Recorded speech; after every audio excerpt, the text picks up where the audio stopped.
Urine. और urine का amount का प्रोडक्शन अगर कहा जाएगा तो ये अमाउंट का प्रोडक्शन लगभग 1 to 1.5 लीटर पर डे देखा जाता है। 1 to 1.5 लीटर इसका अमाउंट ऑफ प्रोडक्शन यूरिन का रिप्रेजेंट करेगा। नेचर इसका स्लाइटली एसिडिक होगा, स्लाइटली एसिडिक यानी इसमें pH 6 रिप्रेजेंट करता है। और इसके जो कलर होगा, कलर आपको लाइट येलोइश रिप्रेजेंट करता है। लाइट येलो वाटरी फ्लूइड कहलाता है। तो लाइट येलो वाटरी फ्लूइड के फॉर्म में यूरिन देखा जाता है। इसका कारण है ड्यू टू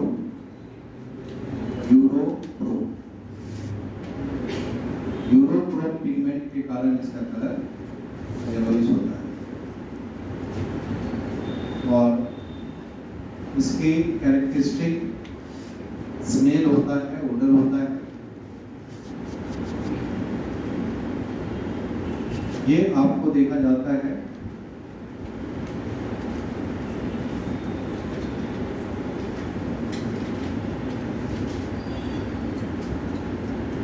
ड्यू टू यूवाइड कह सकते हैं या यूरिनोड कह सकते हैं। यूरिनोड के कारण, यूवाइड के कारण इसमें जिसका कैरेक्टरिस्टिक स्मेल देखा जाता है, ओडर होता है। यहाँ पे कई बार ऐसा होता है कि जो यूरिन होगा उसमें यूरिया का माइक्रोबियल डिकम्पोजिशन जब होता है तो उससे भी स्मेल बहुत ज़्यादा प्रेजेंट आना चालू हो जाता है। वो एक्चुअली अमोनिया के कारण आता है। तो वो तो देखा जाता है कि लॉन्ग स्टोरेज यूरिन होगा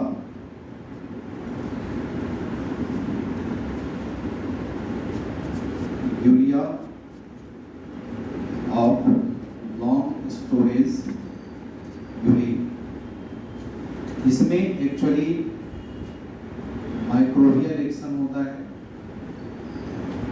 और इस माइक्रोबियल एक्शन के कारण ये अमोनिया में डूब जाता है और इसलिए अमोनिया का स्मेल आना चालू हो जाता है। तो इसलिए बहुत ज़्यादा समय तक अगर यूरिन स्टोर होगा तो उसका स्मेल चेंज हो जाता है। ओरिजिनल स्मेल इसका जो होगा वो डिफर कर जाएगा। तो इस तरह से ये एक्चुअली देखा जाता है माइक्रोबियल एक्शन के कारण। इसके जो कंपोजिशन रिप्रेजेंट करता है, यूरिन का कंपोजिशन ऑर्गेनिक कंपोनेंट और इनऑर्गेनिक कंपोनेंट दोनों तरह का देखा जाएगा। इनऑर्गेनिक कंपोनेंट के रूप में हो गया वाटर मॉलिक्यूल, इलेक्ट्रोलाइट्स, ये सब देखा जा सकता है।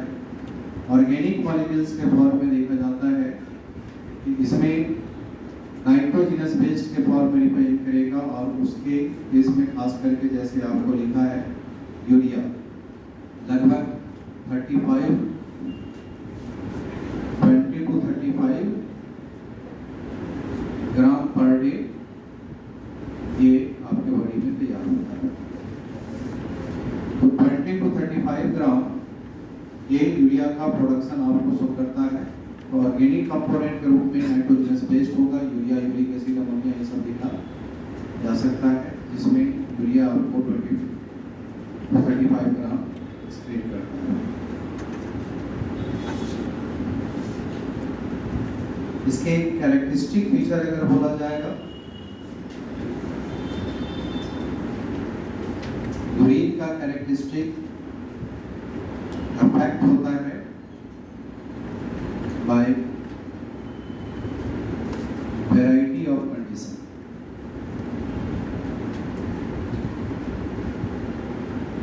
तो यूरिन का कैरेक्टरिस्टिक वैरायटी ऑफ कंडीशन पे डिपेंड करता है। ऐसा जो केस इसमें रिप्रेजेंट करता है, ये इसका मीनिंग क्या है? वैरायटी ऑफ कंडीशन का मतलब होता है कि आपके डाइट के ऊपर डिपेंड करता है। जैसे एग्जांपल में हम लोग ले सकते हैं डाइट, और डाइट में अगर प्रोटीन डाइट बढ़ गया, डाइट में सपोज करिए अगर प्रोटीन डाइट बढ़ गया, तो प्रोटीन डाइट बढ़ने से ऐसे कंडीशन में यूरिया का लेवल बढ़ जाता है। अगर आप स्टार्वेशन में चले जाएंगे तो वैसे कंडीशन में यूरिन में एक्सक्रीशन जो होगा वो अमोनिया का बढ़ जाता है। तो इस तरह का जो कंडीशन देखा जाता है वो वैरायटी ऑफ कंडीशन जो एनसीईआरटी में लिखता है, इसका मतलब है कि डाइट से इन्फ्लुएंस होता है और जो हमारा मेटाबॉलिक कंडीशन होता है उसके ऊपर डिपेंड करें। तो कैरेक्टरिस्टिक फीचर जो होगा वो इसके आधार पर लिखा जा सकता है। यूरिन एनालिसिस,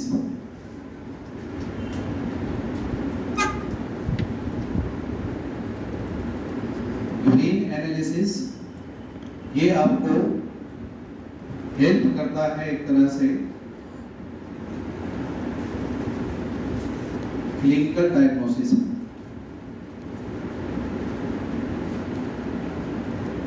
और many metabolic disorder,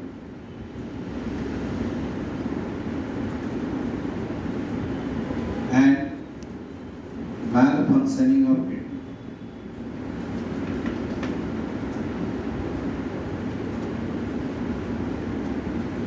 metabolic disorders और किडनी का जो डिसऑर्डर होगा वैसे कंडीशन में उसके क्लिनिकल डायग्नोसिस में हेल्प करने का काम करता है यूरिन एनालिसिस।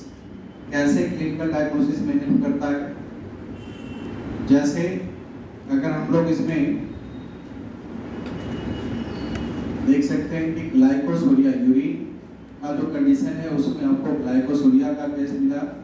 ग्लाइकोसोरिया का मतलब हो गया यूरिन विद शुगर। ग्लूकोज अगर यूरिन से पास करता है, शुगर यूरिन से पास करता है तो ग्लाइकोसोरिया का कंडीशन शो करेगा। कीटोनुरिया, अगर कीटोनुरिया है इसका मतलब होता है urine with ketone bodies. Urine में कीटोन बॉडीज आने लगता, ये कीटोनुरिया को रिप्रेजेंट करता है। कीटोनेमिया, कीटोनेमिया का मतलब है blood with excess of ketone bodies. Blood में अगर कीटोन बॉडीज का कंसंट्रेशन बढ़ जाता तो कीटोनेमिया का कंडीशन शो करता है।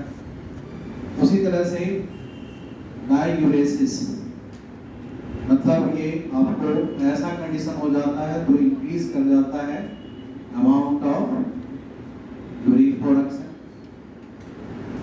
Amount of urine production increase कर जाएगा। पॉलीयूरिया का कंडीशन हो सकता है। पॉलीयूरिया का केस अगर आ गया तो इसका मतलब है इंक्रीज कर जाता है frequency of maturation, frequency of maturation बढ़ जाएगा। अगर इस तरह का यूरिन का सिचुएशन हो करता है तो ये आपको डायबिटीज मेलिटस को रिप्रेजेंट करता है। ये डायबिटीज मेलिटस को रिप्रेजेंट करता है। मतलब क्या हुआ कि यूरिन एनालिसिस करने के बाद ऐसे सिम्टम अगर हमें मिला तो इसका मतलब ये क्या इंडिकेट करता है? डायबिटीज मेलिटस को। तो एक प्रकार से ये क्लिनिकल डायग्नोसिस में हेल्प करने का काम करता है urine analysis.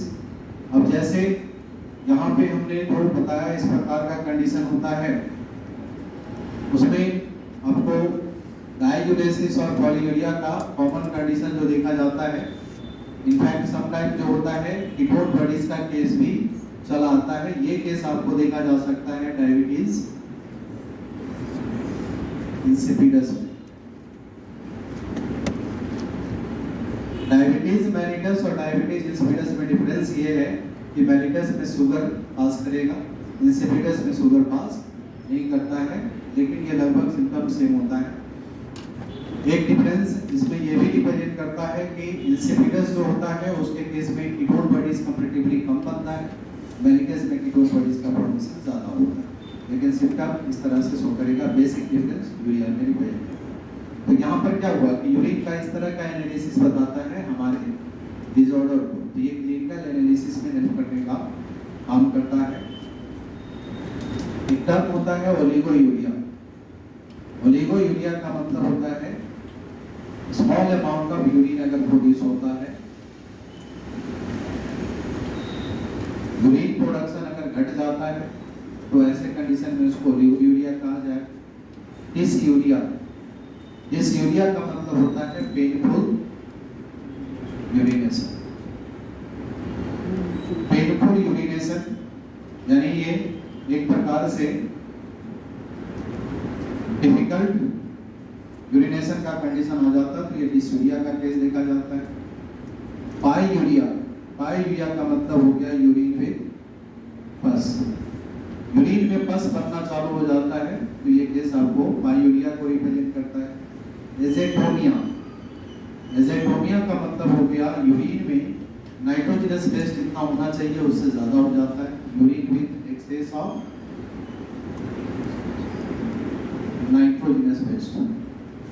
Nitrogenous based excessive production होता तो वो भी एक एब्नॉर्मलिटी आएगा। ये एजेटोमिया का कंडीशन रिप्रेजेंट करता है।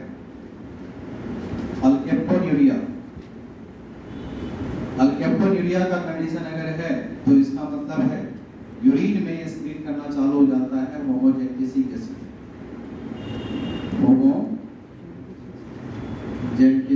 एसिड, ये पास करना चालू कर देता तो ये अल्केप्टोन्यूरिया का कंडीशन शो करता है।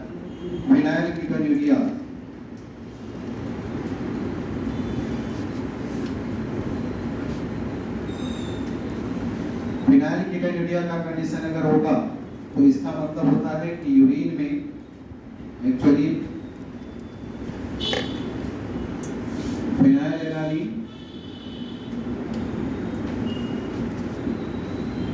और फिनाइल कीटोन बॉडी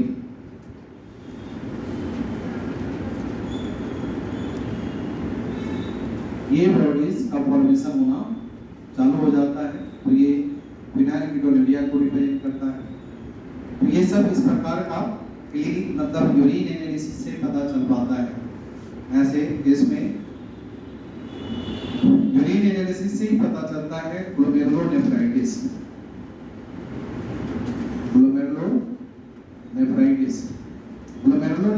का मतलब हो गया इन्फ्लेमेशन ऑफ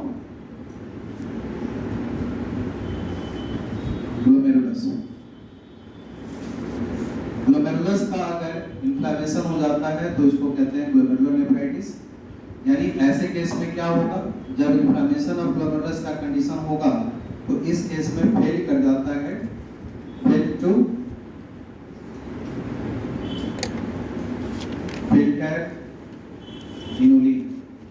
इनुलिन यूरिन में आना बंद हो जाता है। अगर यूरिन को इंजेक्ट किया गया, इनुलिन को प्रोटीन को अगर इंजेक्ट कर दिया गया, यूरिन में पास नहीं करेगा तो ये ग्लोमेरुलोनेफ्राइटिस के कंडीशन को रिप्रेजेंट करता। या इस केस में हम लोग कह सकते हैं कि होता किसके कारण है, ग्लोमेरुलोनेफ्राइटिस का कारण क्या है, तो ये देखा जाता है by streptococcus bacteria. Streptococcus bacteria के इन्फेक्शन के कारण ग्लोमेरुलोनेफ्राइटिस होता है। और इस ग्लोमेरुलोनेफ्राइटिस में जो मेन सिम्टम होता है वो देखा जाता है हेमोग्लोबिनूरिया का कंडीशन होगा, यानी यूरिन में हेमोग्लोबिन आना चालू हो जाएगा। प्रोटीनूरिया का कंडीशन शो करेगा, मतलब यूरिन में प्रोटीन स्क्रीन करना चालू करेगा। हेमेटूरिया का कंडीशन चालू हो जाएगा। हेमेटूरिया का मतलब हो गया ब्लीडिंग होना चालू हो जाएगा, यूरिन विद ब्लड। हेमेटूरिया का मतलब हो गया यूरिन विद ब्लड।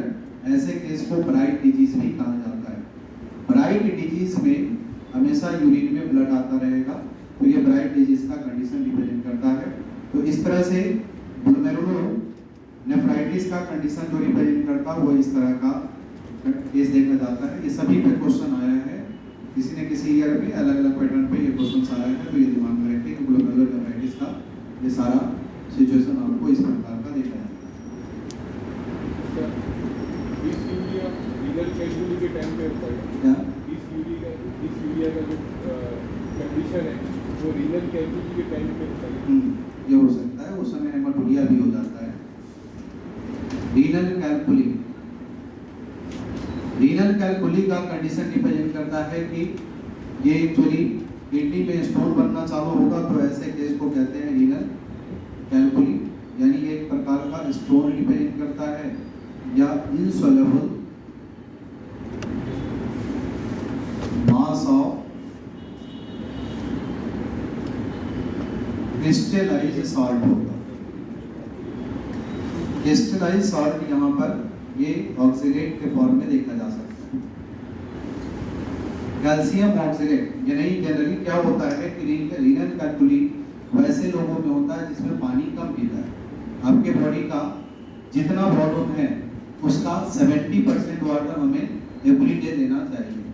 अगर वो 70% वाटर उसका इंटेक हम नहीं कर पाते हैं तो ऐसे कंडीशन में चांस बनता है कि हमारा कोलेस्ट्रॉल या कैल्शियम क्रिस्टलाइज करके स्टोन बनाने का काम करता है। तो जिसमें भी स्टोन बनता है डेफिनेट उसके बॉडी में पानी की कमी रहता है, मतलब वो डिहाइड्रेटेड बॉडी रहता है। स्टोन बनने वाला सारे लोगों में इंटेक बॉडी बीएमआई के अनुसार वाटर का रेशियो उसके बॉडी में कम रहता है, तो उस केस में आपको देखा जाता है। तो डिहाइड्रेशन से ये एक्चुअली बनेगा।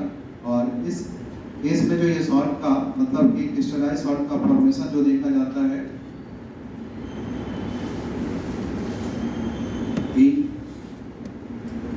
कैलिसेस ऑफ किडनी के एक्चुअली कैलिसेस पोर्शन में बनता है और वहां से ये पास करके पेल्विस में आएगा, यूरेटर में आएगा, कहीं भी जाएगा। फॉर्मेशन साइट एक्चुअली क्या होता है कैलिसेस। तो कैलिसेस पोर्शन में एक्चुअली इसका फॉर्मेशन देखा जाता है। इस समय जब रीनल कैल्कुली का कंडीशन आएगा तो इस केस में आपको रिप्रेजेंट करता है पेन, एब्डोमिनल पेन होगा, एब्डोमिनल पेन, हेमेटोरिया,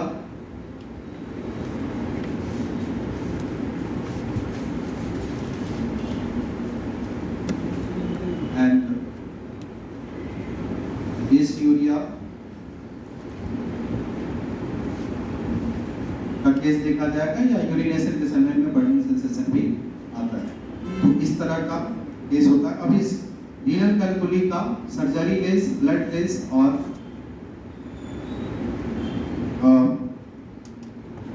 मतलब सर्जरी लेस या ब्लड लेस पेनलेस जो रिमूवल होता है उस प्रोसेस को हम लोग लिथोट्रिप्सी कहते हैं। इसके बॉडी में अगर रीनल कैल्कुली हो गया तो बॉडी से निकालने का जो प्रोसेस होता है, इसको रिमूव करने का जो प्रोसेस देखा जाता है वो आपको लिथोट्रिप्सी रिप्रेजेंट करता है, जिसमें सर्जरी की जरूरत नहीं होता, ब्लड लॉस उसमें नहीं होता है, यानी वो एक प्रकार से लेजर ट्रीटमेंट होता है। तो लेजर के द्वारा रीनल स्टोन को हटाने का जो तरीका होता है उसको कहा जाता है लिथोट्रिप्सी।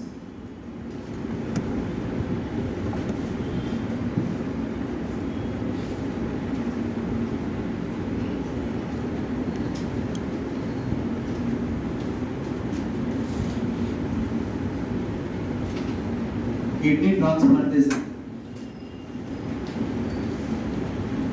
किडनी ट्रांसप्लांटेशन ये एक प्रकार का अल्टीमेट फिनोमेना माना जाता है, ultimate method for the correction of acute renal failure. अगर किडनी पूरी तरह से काम करना बंद कर जाता, तो जब किडनी पूरी तरह से काम नहीं करेगा तब उस कंडीशन में उस केस को करेक्ट करने के लिए हम लोग ये किडनी ट्रांसप्लांटेशन का कंडीशन फॉलो करते हैं। किडनी ट्रांसप्लांटेशन का जो केस देखा जाता है वो कैसे होगा, ये एक प्रकार से रिप्लेसमेंट शो करता है, replacement of non functional kidney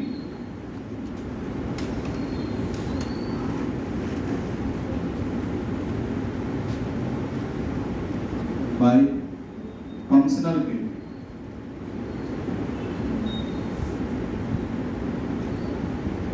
From suitable donor। किसी suitable donor से functional kidney ले लेते और उसके द्वारा उसको रिप्लेस करने का काम करते। suitable donor का मतलब क्या होता है, मेनली इसमें प्रेफर किया जा सकता है क्लोज रिलेटिव। रिलेटिव्स लेने का पर्पस यहाँ पर यही है कि किसी तरह का इम्यूनो रिजेक्शन ना हो, तो ट्रांसप्लांट रिजेक्शन नहीं हो। उस ट्रांसप्लांट रिजेक्शन से बचने के लिए सुटेबल डोनर को प्रेफर किया जाता है किडनी ट्रांसप्लांटेशन में। तो इस तरह से नॉन फंक्शनल किडनी को फंक्शनल किडनी के द्वारा रिप्लेस करना ही किडनी ट्रांसप्लांटेशन है। और इस केस में अगर बाय द वे चाहे क्लोज रिलेटिव हो या सिबलिंग्स हो या किसी भी पर्सन से अगर लिया जाता है किसी डोनर से, तो वैसे कंडीशन में ट्रांसप्लांटेशन का रिजेक्शन जो है होने की संभावना मैक्सिमम रहता ही रहता है। ऐसे केस में इस केस से बचने के लिए ड्रग्स यूज किया जाता है, जिसको कहते हैं immuno suppressive drugs, to prevent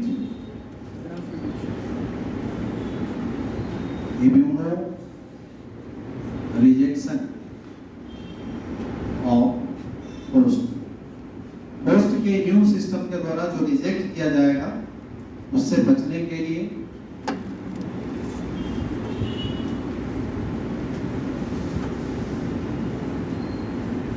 using the immunosuppressive drug.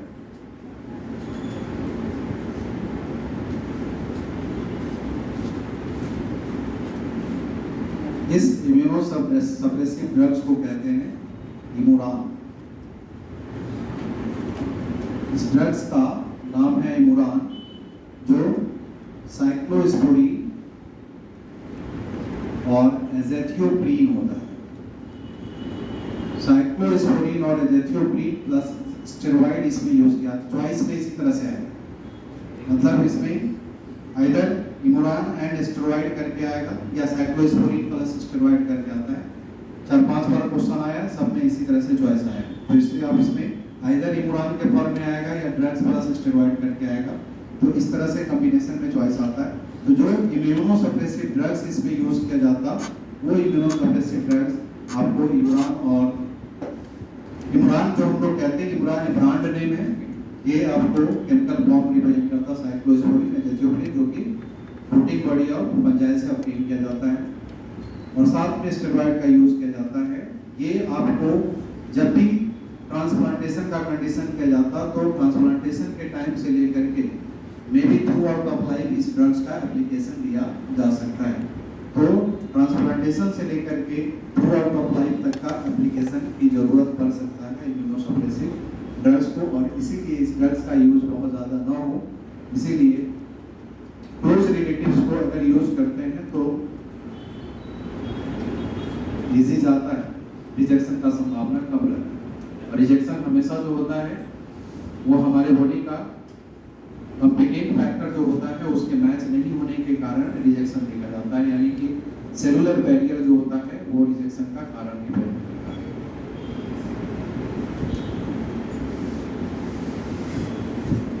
Uraemia, uraemia का जो कंडीशन देखा जाता है, इसमें actually kidney transplantation kidney failure होने का कारण ही होता है यूरेमिया। यूरेमिया का मतलब होता है एक्यूमुलेशन ऑफ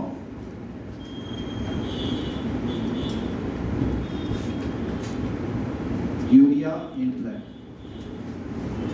ब्लड में एक्सेस अमाउंट में यूरिया का अगर एक्यूमुलेशन हो जाए तो इसको कहते हैं यूरेमिया।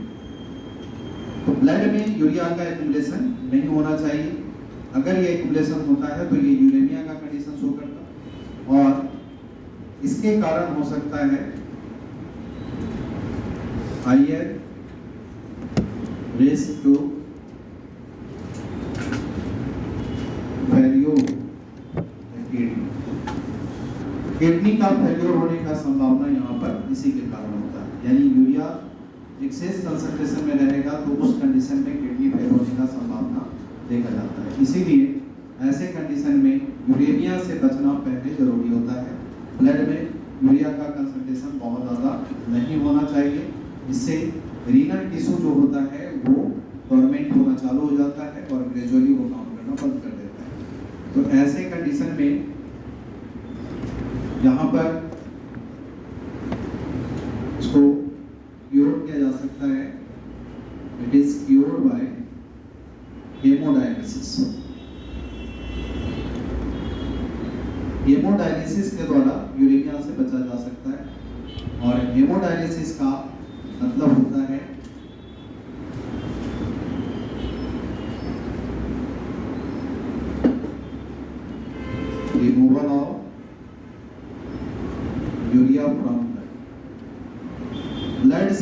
यूरिया को रिमूव करना ही हेमोडायलिसिस कहलाता है। और इसको रिमूव करने का काम किया जाता है by the use of dialysing unit. Dialysing unit के द्वारा, इस डायलाइजिंग यूनिट को कहते हैं आर्टिफिशियल किडनी। इसका नाम आर्टिफिशियल किडनी दिया जाता है। तो आर्टिफिशियल किडनी से हेमोडायलिसिस किया जाएगा। इसमें आपको क्वेश्चन आता है कि आर्टिफिशियल किडनी जो काम करता है, हमारा जो नेचुरल किडनी काम करता है एक्टिवली एंड पैसिव, दोनों ही प्रोसेस को फॉलो करता है, लेकिन आर्टिफिशियल किडनी पैसिव काम करता है। ये एक प्रकार का पैसिव फिल्ट्रेशन देने का काम करता है। तो पैसिव मैकेनिज्म ऑफ वर्किंग देखा जाता है आर्टिफिशियल किडनी का। नेचुरल में नेचुरल में एक्टिव और पैसिव दोनों ही कंडीशन शो करेगा, और इसमें सिर्फ पैसिव फिल्ट्रेशन का मैकेनिज्म होता है क्योंकि सिंथेटिक मेम्ब्रेन पाया जाता है, और सिंथेटिक मेम्ब्रेन होने के कारण एनर्जी एक्सपेंडिचर की जरूरत यहाँ नहीं पड़ता है। तो इसलिए ये एक प्रकार का पैसिव मैकेनिज्म डिपेंड करता है। तो हमने यहाँ पर कहा आर्टिफिशियल किडनी। ये आर्टिफिशियल किडनी मेन जो कंपोनेंट होता है उसमें आपको इस तरह का देखा जाता है, जिसमें प्रेशर रेगुलेटर होता है,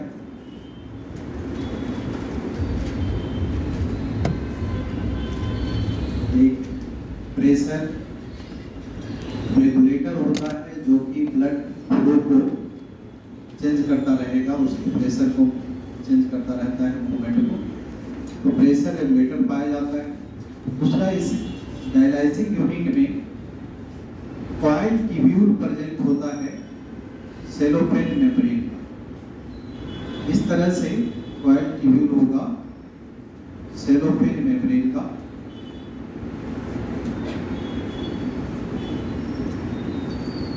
इस सेलोफेन मेम्ब्रेन को सेलुलोज जैंथेट कहते हैं।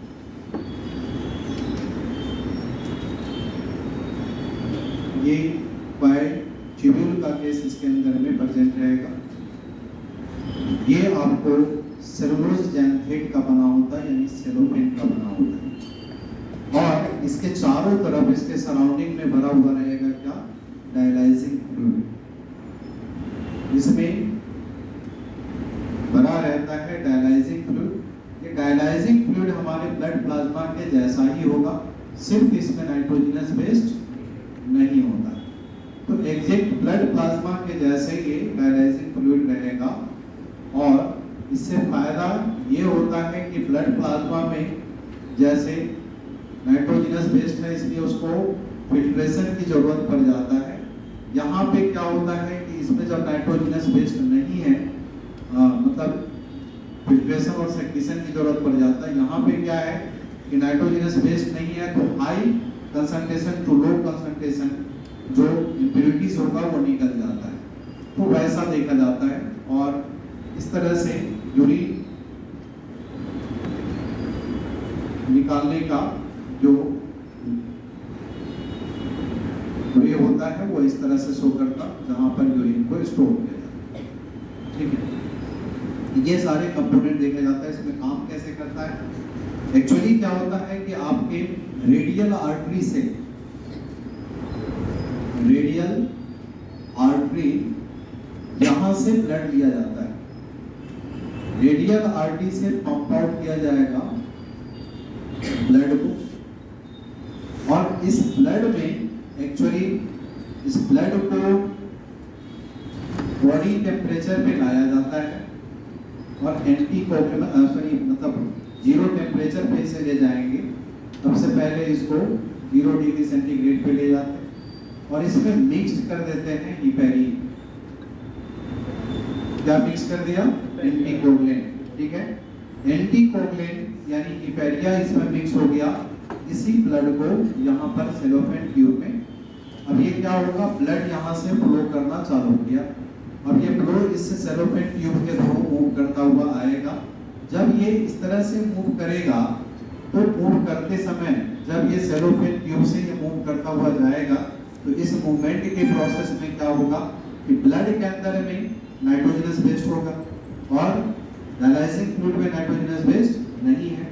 तो इसीलिए high concentration to low concentration जो अमोनिया होगा, यूरिक एसिड होगा, यूरिया होगा, वो यहाँ डिफ्यूज करके निकल जाएगा। इस तरह से यहाँ पर ये आपको डिफ्यूज करता चला जाता है, यूरिया, यूरिक एसिड, अमोनिया, यानी नाइट्रोजनस बेस्ड का डिफ्यूजन यहाँ पर होता चला जाएगा। समझ गए? इस तरह से नाइट्रोजनस बेस्ड निकलता चला गया और ये नाइट्रोजनस बेस्ड निकलने के बाद डायलाइजिंग फ्लूइड पोल्यूटेड हो गया, यानी यूरिन में कन्वर्ट कर गया और यहाँ पर ब्लड जो है वो फिल्टर होकर के चला आता है। तो ये जो ब्लड होगा वो आपको फिल्टर्ड ब्लड का केस आ जाएगा। अब ये फिल्टर्ड ब्लड जो होता है, ये फिल्टर्ड ब्लड को पहले हमें क्या करना पड़ेगा, जैसे ये 0 डिग्री पे चला गया था क्योंकि वो कोगुलेट ना कर जाए, इसीलिए इसको फिर से क्या करना पड़ेगा, थर्मोस्टेट करना पड़ेगा। थर्मोस्टेट एट बॉडी टेम्परेचर, इसको फिर से बॉडी टेम्परेचर पे लाना पड़ेगा और बॉडी टेम्परेचर पे लाने के साथ इसमें हमने एंटीकोगुलेंट मिक्स किया था, ये एंटीकोगुलेंट का न्यूट्रलाइजर यूज करना पड़ेगा, यानी एंटी हिपेरिन यूज करेंगे और ये एंटी हिपेरिन के द्वारा हिपेरिन को न्यूट्रलाइज कर देगा एंड देन इस ब्लड को रिटर्न करते हैं किसमें, रेडियल वेन। कहाँ रिटर्न करते हैं, रेडियल वेन। लिया किससे था, रेडियल आर्टरी से। रिटर्न कहाँ करेंगे, रेडियल वेन में। इसका क्या रीजन है, इसका रीजन ये होता है कि रेडियल वेन आर्टरी में प्रेशर पहले से रहता है, इसलिए फ्लो यहाँ पर इजीली होगा। रेडियल वेन में क्या होता है, वॉल्यूम ज्यादा होता है, तो एडिशनल वॉल्यूम जाने से हमारे हार्ट में कोई प्रेशर नहीं आए। समझ गया? तो इस तरह से रेडियल वेन में इसको रिटर्न किया जाता है और ये यूरिन के रूप में डायलाइजिंग फ्लूइड यहाँ निकलता चला जाता है। क्लियर? तो डायलाइजिंग जो फ्लूइड है, इस डायलाइजिंग फ्लूइड का कंपोजिशन हमने क्या कहा, dialysing fluid actually similar to blood plasma represent करेगा एक्सेप्ट नाइट्रोजनस बेस्ड। इसीलिए ब्लड का नाइट्रोजनस बेस्ड फिल्टर हो पाता है, डिफ्यूज कर पाता है। और ये है आपका cellophane tube. Cellophane tube, cellophane tube में पाया जाता है मेम्ब्रेन ऑफ सेलोफेन। सेलोफेन का मेम्ब्रेन होता है और इस पे क्वेश्चन आया है, ये एनसीईआरटी में सेलोफेन लिखा है लेकिन एग्जाम में आपको क्वेश्चन सेलोफेन नहीं करके आया है, इसके कंपोजिशन। तो सेलोफेन का कंपोजिशन क्या बताया अभी, सेलुलोज जैनथेट। तो सेलुलोज जैनथेट जो होता है ये इसके कंपोजिशन डिपेंडेंट करता है। ठीक है? तो इस मेम्ब्रेन से ये फिल्टर करेगा, ऐसा आपको देखा जाता है। इस स्ट्रक्चर को हम लोग कह देते हैं डायलिसर। डायलिसर यानी आर्टिफिशियल किडनी। तो ये हो गया आर्टिफिशियल किडनी जो इस तरह से ब्लड का फिल्ट्रेशन करने का काम करता है, यानी किडनी का काम ये कर देता है। तो इस प्रकार का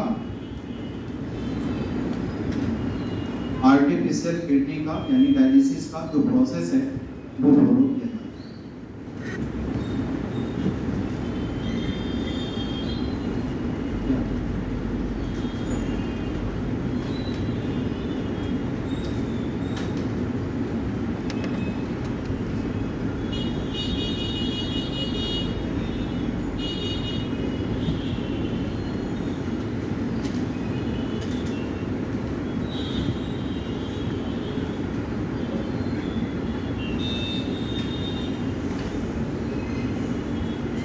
इसमें हम लोग देखें role of other organ in excretion.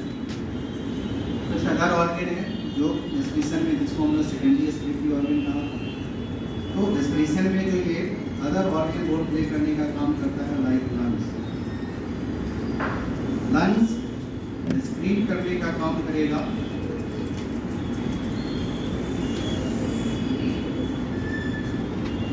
Large amount में CO2 का एक्सक्रीशन करता है, स्मॉल अमाउंट में वाटर वेपर का एक्सक्रीशन करता है।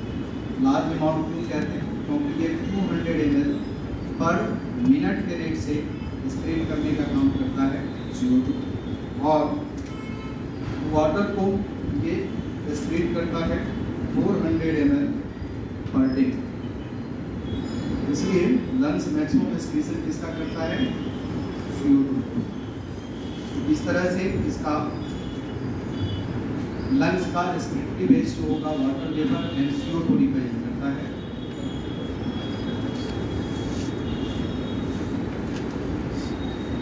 और इधर किडनी जो है CO2 को निकालता है यूरिया के फॉर्म में। किडनी CO2 को यूरिया के फॉर्म में निकालता है, उसको यूरिया बना के कौन देता? लीवर। तो इस तरह से देखा जाता है यहाँ पर लंग्स डायरेक्ट CO2 को स्प्लिट आउट करने का काम करता है। दूसरा आपको सेकेंडरी रेस्पिरेटरी ऑर्गन का फॉर्म जैसे लीवर। लीवर एक्सक्रीट करता है थ्रू बाइल। बाइल के द्वारा एक्सक्रीशन देने का काम करेगा। तो बाइल के थ्रू एक्सक्रीशन देने का काम कैसे करता है? इसमें एक्सक्रीट करता है बिलिरुबिन। बिलिरुबिन जब ऑक्सीडाइज करता है तो बिलिवर्डिन में कन्वर्ट करता है। बिलिरुबिन ही कन्वर्ट कर जाता बिलिवर्डिन में। तो हम लोग यहाँ पर कह सकते हैं कि एक्सक्रीटरी बेस के रूप में बिलिरुबिन है, बिलिवर्डिन रिप्रेजेंट करेगा। तो ये बिलिरुबिन बिलिवर्डिन इंटर कन्वर्टेबल होता है। बिलिरुबिन गोल्डन येलो कलर का होगा, बिलिवर्डिन जो रिप्रेजेंट करता है वो ग्रीनिश कलर का रिप्रेजेंट करता है। यहाँ पर क्या होता है कि जो बिलिरुबिन है जब हमारे ड्यूडेनम में चला आता है, ये जब हमारे ड्यूडेनम में आता है तो ड्यूडेनम में आने के बाद ये एक्चुअली दो कंपोनेंट में ब्रेक कर जाता है। एक को कहते हैं यूरोबिलिनोजेन और एक रिप्रेजेंट करता स्टर्कोबिलिनोजेन। यूरोबिलिनोजेन एंड स्टर्कोबिलिनोजेन में ब्रेक कर जाता है। यूरोबिलिनोजेन जो होता है एज यूरोक्रोम यूरिन में चला आता है, एज यूरोक्रोम यूरिन से पास करेगा। तो यूरिन के थ्रू यूरोबिलिनोजेन पास कर जाता और स्टर्कोबिलिनोजेन as stercobilin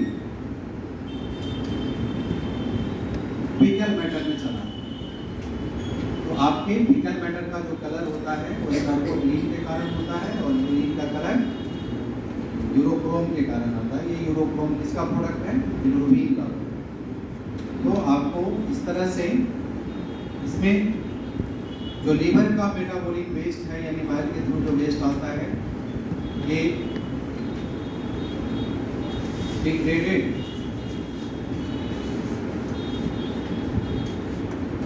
product of steroid hormone को निकालने का काम करता है। स्टेरॉइड हार्मोन का जो डिग्रेडेड प्रोडक्ट होगा उसको निकालने का काम करता है। कोलेस्टेरॉल को निकालने का काम करता है। ये आपको कुछ विटामिन्स को एक्सक्रीट करने का काम करता है। विटामिन्स के साथ साथ ये आपको एक्सक्रीट कुछ ड्रग्स को भी करता है। तो इस तरह से ये सब एक्सक्रीटरी वेस्ट होगा लीवर। लीवर का एक्सक्रीटरी वेस्ट ये सारे कंपोनेंट आपको रिप्रेजेंट करता है। ठीक है। एसेसरी एक्सक्रीटरी ऑर्गन के फॉर्म में आपका स्किन है। स्किन भी एक्सक्रीशन का काम करता है और स्किन एक्सक्रीट करने का काम करता है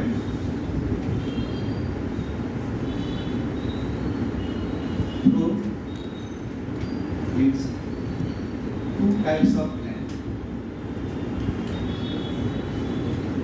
दो प्रकार का स्किन में ग्लैंड होता है, उसके थ्रू एक्सक्रीशन देने का काम करेगा।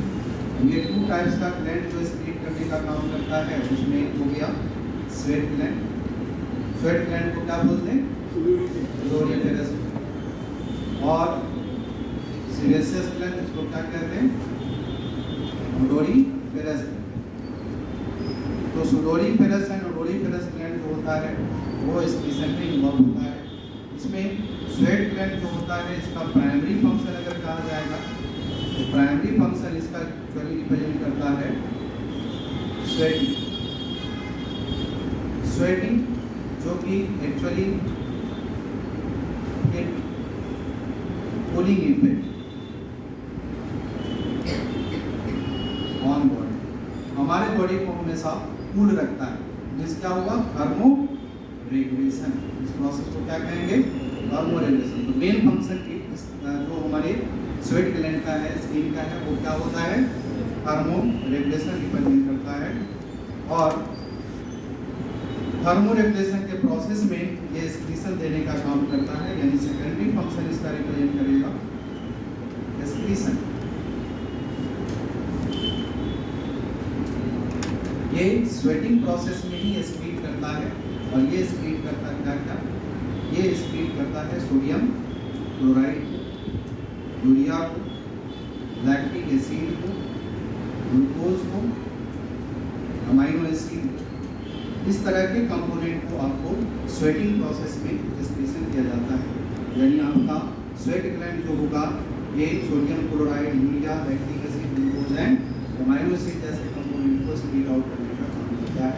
तो इस तरह से रेस्पिरेटरी फंक्शन मतलब स्वेटिंग के प्रोसेस में एक्सक्रीशन हो गया। मेन फंक्शन है थर्मोरेगुलेशन, सेकेंडरी फंक्शन हो गया एक्सक्रीशन। इस तरह से रेस्पिरेटरी फंक्शन आपको स्वेट ग्लैंड का देखा जाएगा। सेरेसियस ग्लैंड जो रिप्रेजेंट करता है वो सेरेसियस ग्लैंड का जो केस देखा जाएगा वो आपको प्रोड्यूस करता है सेबम।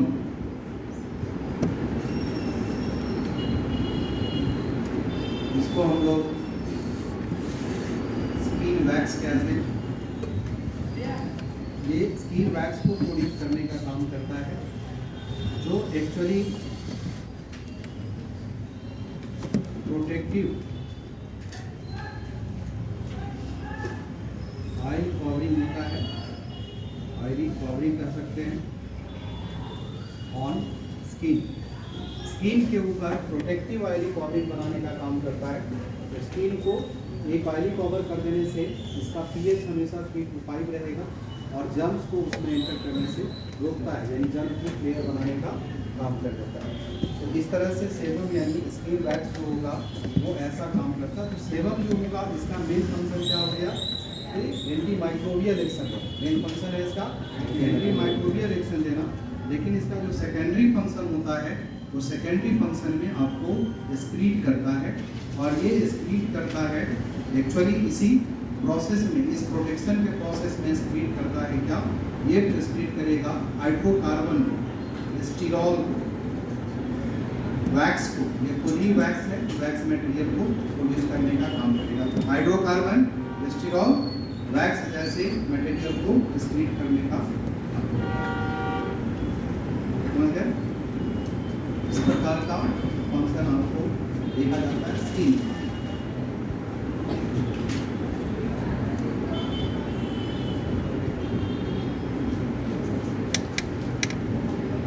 सैलिवरी ग्लैंड, जैसे उसमें एनसीईआरटी में ये भी लिखा होगा कि amount of nitrogenous waste salivary gland के द्वारा भी रिमूव किया जाता है।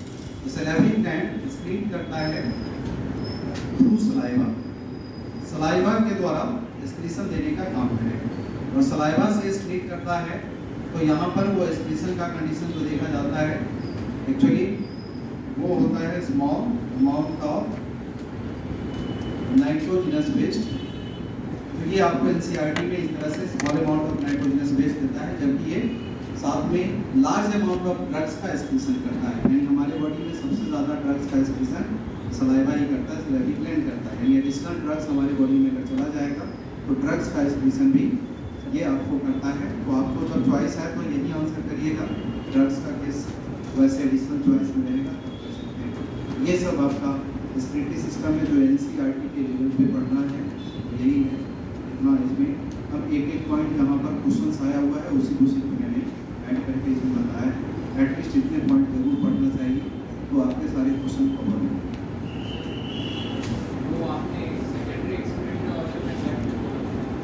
कट तो आपका डाइजेस्टिव बेस जितने भी है सब बाकी आपको अगर कोई अमाइनो एसिड का एक्सक्रीशन हो गया तो अमाइनो एसिड भी एक्सक्रीटरी बेस्ड आ रहा है। आपका फैटी एसिड और कोलेस्ट्रॉल का कोई फॉर्म अगर आ गया तो भी आपको एक्सक्रीटरी बेस्ड होगा। कट का सारे फॉर्म एंटी डायबिटिक के बारे में एंटी डायबिटिक के बारे में बताइए। कॉफी, जैसा टी, कॉफी, कैफीन, बियर है, उसके वजह से क्या होता है डायबिटीज? आपको जैसे कोई भी एंटी डायबिटिक नहीं, डायबिटिक फैक्टर लेंगे।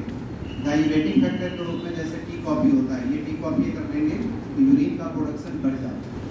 ठीक है, ये आपको एलॉक्सन कंपाउंड एंटी डाययूरेटिक कंपाउंड। अगर एलॉक्सन को हमारे बॉडी में अगर इंजेक्ट कर दिया गया तो ये यूरिन आउटपुट को घटा देगा, समझ गए। या कंसंट्रेटिंग फैक्टर्स के रूप में अगर हम लोग यूज करते हैं कि डिस्टलाइज फॉर्म ऑफ कार्बोहाइड्रेट अगर लेंगे तो वो भी एंटी डाययूरेटिक फैक्टर के रूप में काम करेगा, यूरिन आउटपुट को घटाने का काम करता है। तो जो डाययूरेटिक फैक्टर है, टी, कॉफी, ये सब आपको देखा जाता है एंटी डाययूरेटिक फैक्टर में आपको एरोमेटिक कंपाउंड जैसे एलॉक्सन कंपाउंड रिप्रेजेंट करता है और crystallise form of the carbohydrate होता है, वो सब आपको एंटी डाययूरेटिक फैक्टर। वो यूरिन के प्रोडक्शन घटाने बढ़ाने के लिए। सर कैफीन क्या करेगा? कॉफी में तो कॉफी में कैफीन होता है। कैफीन एडीएच प्रोडक्शन को घटा देता है। तो एडीएच प्रोडक्शन घटने से पहले ही मैं कैफीन बता चुका हूँ क्या होगा, यूरिन आउटपुट बढ़ेगा, डायूरेसिस आएगा। वही तो बोल रहा हूँ, टी या कॉफी लोगे तो यूरिन आउटपुट बढ़ जाएगा, मतलब एडीएच के प्रोडक्शन को घटा देगा, डायूरेसिस होगा। वो डायूरेटिक फैक्टर है, वो एंटी डायूरेटिक नहीं है। यूरिन आउटपुट बढ़ा रहा है इसलिए उसको डायूरेटिक कहेंगे। अगर यूरिन आउटपुट घटाना है तो एलेक्सॉन कंपाउंड इंजेक्ट करना पड़ेगा, वो जो होता है यूरिन आउटपुट को घटाता है, समझ गए।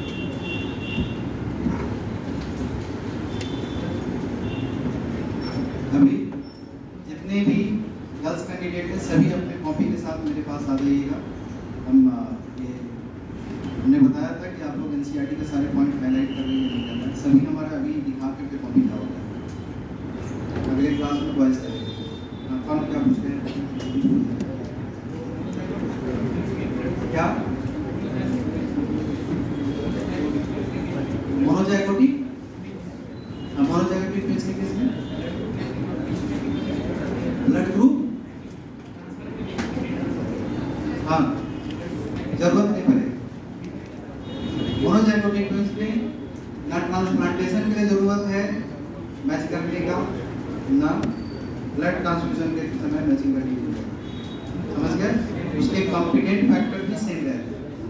जो मेजर हिस्टोकॉम्पैटिबिलिटी एमएचसी जिसको बोलते हैं, वो मेजर एमएचसी फैक्टर जो होता है वो दोनों का सेम होता है, मैचिंग करने की जरूरत नहीं।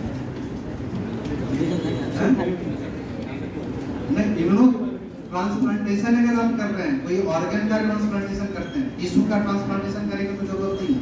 जैसे मान लीजिए स्किन जल गया, बर्निंग वगैरह हो गया और बर्निंग में आपका स्किन का प्लास्टिक सर्जरी किया जाता है, तो प्लास्टिक सर्जरी में आपके बॉडी पहले तो प्रेफर किया था आपके बॉडी का ही नॉर्मल टिश्यू को लेकर के वहाँ लगा देगा। वो अगर हो गया तो उसमें इम्यूनोसप्रेसिव ड्रग्स नहीं होता। अगर ट्विंस है, मोनोजाइगोटिक ट्विंस है, उसका अगर यूज कर दिया गया तब भी उसकी जरूरत नहीं पड़ता। लेकिन किडनी अगर ट्रांसप्लांटेशन मोनोजाइगोटिक ट्विंस से भी करोगे तब भी आपको ये लेना पड़ेगा, क्योंकि वहाँ पर ऑर्गन को सेट करने के लिए ये हमेशा हमारा बॉडी किसी दूसरे ऑर्गन को रिजेक्ट करने का काम करता है, मतलब उसको नॉन सेल्फ मानता है। इसीलिए उससे बचने के लिए इम्यूनोसप्रेसिव उस केस में भी यूज करना पड़ता है।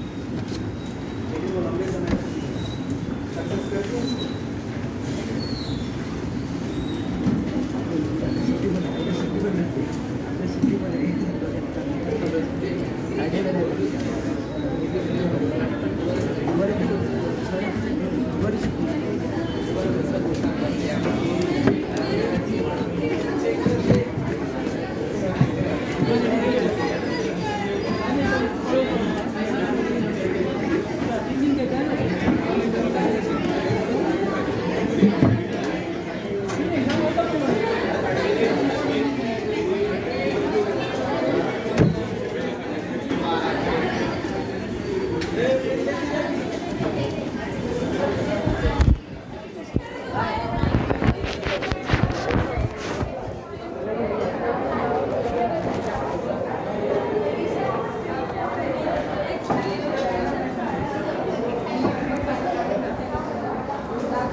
त्या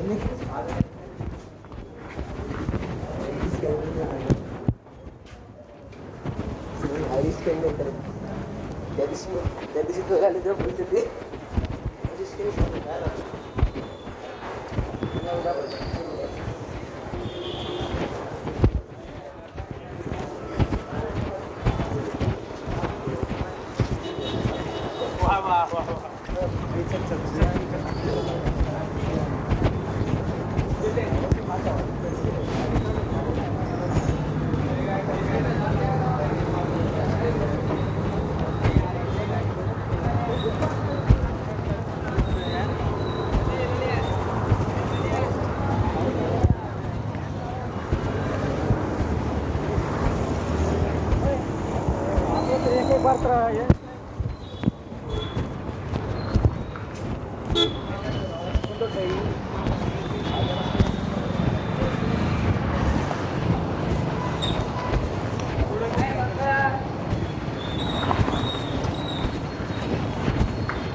येत नाही लागते का आता